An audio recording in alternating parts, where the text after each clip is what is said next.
what's going on, guys? Welcome back once again. It's me, Molt. Super stoked to be here with you guys. Today we have a Q&A. I'm going to have some gameplay playing so you guys can see what's going on. You can watch that as you're listening. First of all, I hope that you guys enjoyed that picture in the thumbnail. That was me as a teenager. It's ridiculous. I don't know what was going on. But at any rate, I tweeted out the other day and said, would you guys like to see a Q&A? A lot of people said that they would. And then I asked for questions. So here they are, off of Twitter. And I'm going to cover as many of them as I can, but obviously we only have a limited amount of time. First of all, one of the biggest ones that was asked was about Nick and I's relationship. When we met, how we met, all this kind of stuff. Obviously, Nick and I are best friends, and we live very far away from each other. And when it comes to the United States, we're not close. It takes a plane trip to get to them. But we met probably 2.5, maybe 3 years ago, kind of when my channel was at 300,000 subscribers, somewhere around there, if I had to guess, just kind of throwing that out there. It might have even been at just like 200. But we met through email and like Twitter, and then we really became friends when we started playing Destiny together. So we would stay up super late, play Destiny, and then eventually we started making videos together, and we started meeting each other at Supercell events, and then things just progressed to where we talk on Skype all the time.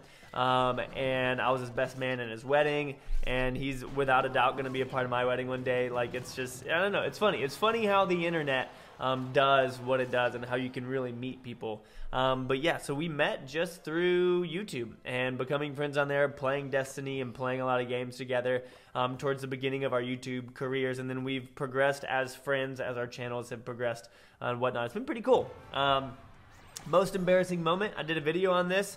I think it was called like Naked in Public or something, where I was probably in the 6th grade, maybe 7th grade, something like that. I was talking to my crush, and one of my friends ran up and pantsed me and pulled it all down. So how old was I then? Probably 13. As a young kid, it was embarrassing. It was very embarrassing. Just being all out there in front of people in school. So hey, it is what it is. But that was probably one of my most embarrassing moments for sure. This is a cool question. It says, did you ever have problems with self-esteem when you were younger? Yeah, as you guys can tell, I'm a thin guy. I've always been thin. Even when I work out a lot and eat a whole bunch and try to gain weight, I just can't. That's just not my body type. So I've always been thin, and I was really short when I was younger. I'm 6'2" now, but I used to be really, really short. And so, yeah, there was a lot of self-esteem stuff because you look around at other people who look like they're happy, who look like they're popular, who look like all this kind of stuff. And so it's very easy for you to kind of get consumed in that in wanting to be like other people. But I promise you, you don't want to be like other people because everybody has the skeletons in their closet. Everybody has things hidden that they don't bring out. Everybody has struggles. So often you'll see families or people who look like they have everything. They have all the cars. They have the houses. They have the beautiful girlfriend or wife. They have everything. But underneath it all, they're missing something. They most definitely are missing something. So yeah, self-esteem definitely was an issue for me when I was growing up. I feel like it is for everybody. Just grind through it. I promise you. As you grow up, you kind of start to realize, like, a lot of that stuff doesn't even matter. I did a video on comparison recently, and that kind of talks into that about just comparing yourself to people and realizing that you don't really have to, you know? Self-esteem is what you make of it. It's kind of your choice and how you control your thoughts. Next, do I have a girlfriend? Yes. I'm not dating Liz anymore. We broke up probably a year ago or so, but I am dating somebody now. I've been dating her for a while. But kind of keeping her out of the whole YouTube thing, just so that she is like, I don't know. Sometimes it's weird. It's weird bringing in personal life into YouTube in front of millions of people. But no, I am dating somebody, and she is amazing. Next, what was my job before YouTube? I was a graphic designer. So I went to school for, first I went to school for broadcast journalism. Well, first I went to school for construction management because I always liked building stuff, but there was too much math in that, so I wasn't good at it. Then I switched my job to broadcast journalism because I wanted to be a news anchor. And honestly, I'm kind of a news anchor now if you think about it. Like, I talk about the games and stuff. I'm kind of a news anchor, so it was pretty cool. So I went to school for broadcast journalism. Then I switched over to visual communication, so like graphic design and stuff like that. So that's how I know how to make thumbnails and blah, blah, blah, all that kind of stuff. So that was my job before YouTube.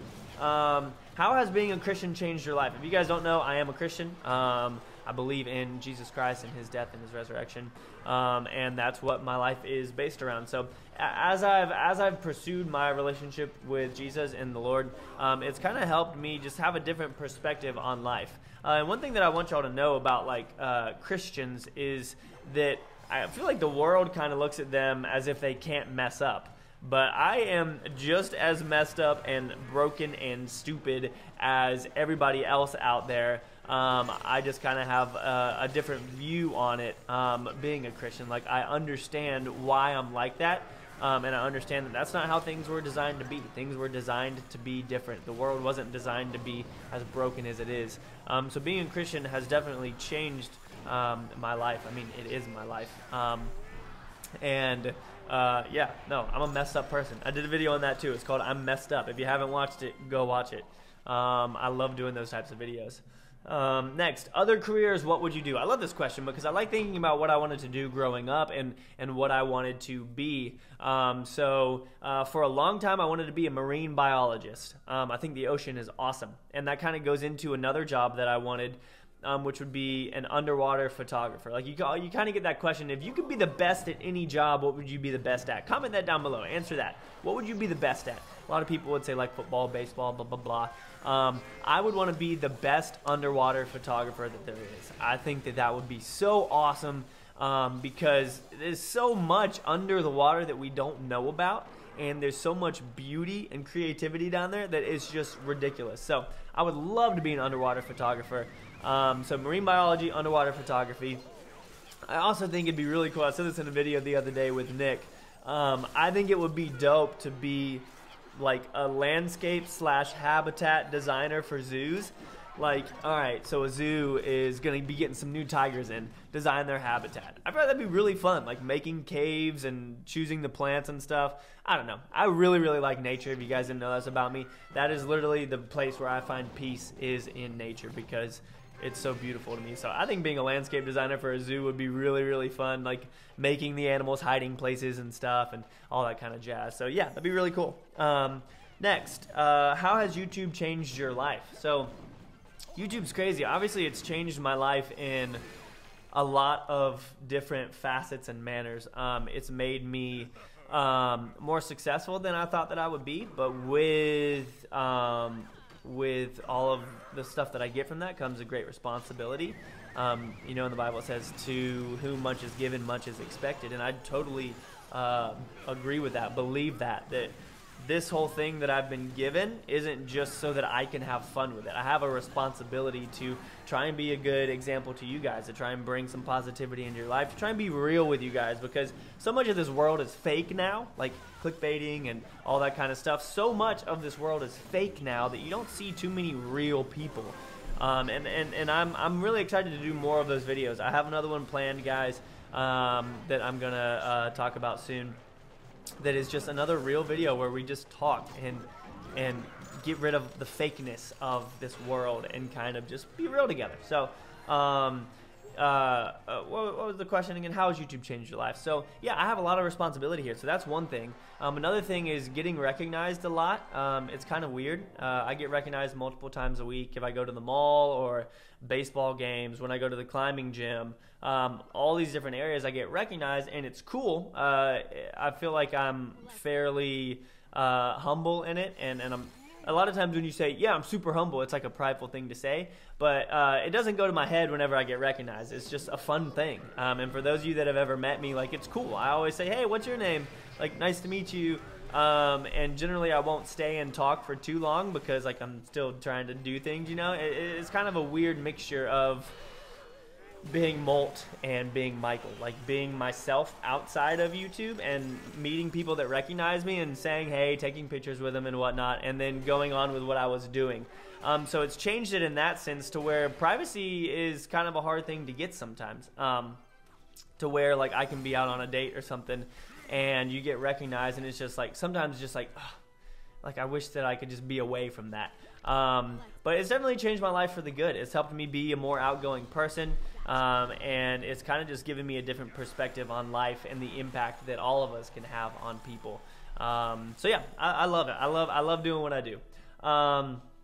What 3 items would you bring on an island with you? I would bring a Bible to read and just to dive into and just be in that. I would bring some sort of fire starter, and I would probably bring a knife, maybe like some sort of weapon that I can use to kill some fish or some animals to try and survive. But otherwise, it's gonna get rough. I'd bring a boat with me. Nah, I'm kidding. If I was on an island and I was stuck there for good, I would make the most of it. Or at least that's what I like to think. I'd build a fort. It would be the dopest fort ever. I would build traps, all this kind of stuff. I've kind of thought about that, like when watching the show Survivor and things. But yeah, so I'd bring a Bible. I'd bring a fire starter of some sorts, or a knife. Maybe the knife would have a fire starter on it, so that probably would give me something else to do. I'd bring a lot of paracord, so that I can make nets and like stuff like that. Ever play other games? Do I plan on ever playing other games on this channel? Yes. I'm in the process of figuring out streaming again, guys. And that'll be one area where I start playing other games. Obviously, I'll play Royale on there too, but I want to play other games because Royale can get boring. Clash of Clans can get boring. Balloons can get boring. All these games can get boring. And as someone who likes video games and likes graphics and likes gameplay, like I like playing other games. So I hope that you guys are always down for that. And I know that a lot of those won't get as many views, but we still do it anyways. Like I did a game on Little Lords of Twilight the other day. Nick has been playing Last Day on Earth, is that what it's called? Just because we like playing those things. That's what brings us joy. Sometimes posting Royale is like, ugh, I gotta make another Royale video because that's what the majority of people want to see. But for us, it's good to play other games sometimes. Here's the last question. How do you stay motivated when work is hard? And that's kind of the same thing that I just talked about. Like right now where Royale is, like we need balance changes. The meta is what it is. How do I stay motivated? It's hard. It definitely is hard. I talk to people about it. Nick and I talk about it a lot, talk about kind of our changes and what we have planned. But I stay motivated by looking at the bigger picture and knowing what this is all about. Knowing that, okay, I need to do this because there's a lot of people relying on me. And because I need to kind of show them a positive light and show them how to stay positive when school is hard, or when your job is hard, or when things at home are hard, things in relationships are hard. Just knowing that there's a bigger picture. Guys, I can't stress enough how important it is to be selfless and put yourself to the side and love other people well. And that's one thing that I try and do a lot of times is I try and be selfless in life and try and put others first, because I think that's really important, and I think that it's also fulfilling as well doing that. But yeah, so I stay motivated just by knowing that there's a bigger purpose in all of this, and I can even understand. There's something going on here that I don't get. And I'm excited to be a part of it, so that's what helps me stay motivated. But hope you guys enjoyed the video. We'll do other Q&As. If you guys want to see more Q&As and you're still here, hashtag Late Squad, hashtag Ask Molt down below. And yeah, I will see you guys in the next episode, all right?